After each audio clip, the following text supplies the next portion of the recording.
Tādā veidā tika it kā vieta terorists radīts. To radīja Amerikas Savienotās valstis.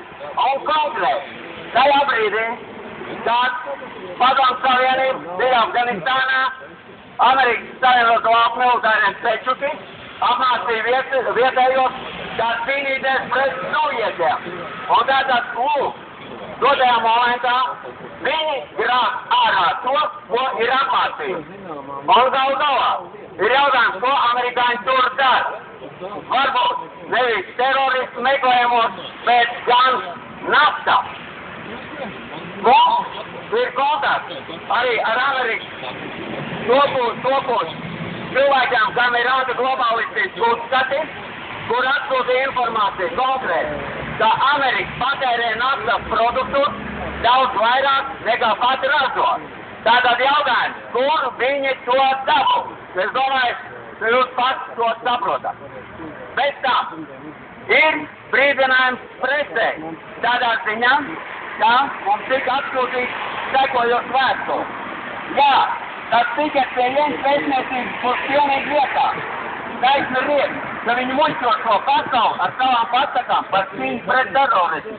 Tas pats ir galvenais, kas visu to rada. Te uz vietas, vai katru dienu jāklausās par šo tēmu. Tā zinām, galvenajā masu komunikācijas līdzekļi šeit pieder vienām un tām pašām korporācijām, kas pauž oficiālo melodiju.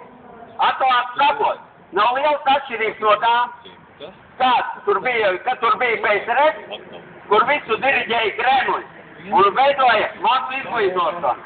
Te vienīgā atšķirība no PSRS ir tas, ka šeit ir diezgan daudz neatkarīgo informācijas izplatītāju. Un aiz vien vairāk amerikāņi atmūstās no ilūzijas. Internets šai visā spēlē galveno lomu.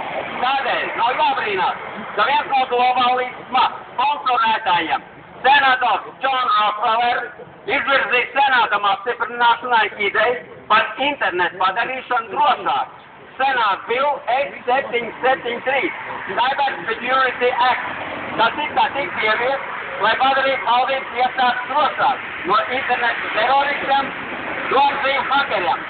Bet īstenībā ir ideja uzlikt kontroli uz visu informāciju, kas cirkulē caur internetu. Cilvēki Amerikā sāk pasīties par savām brīvībām un ne bez pamata. Tādēļ stādieties priekšā.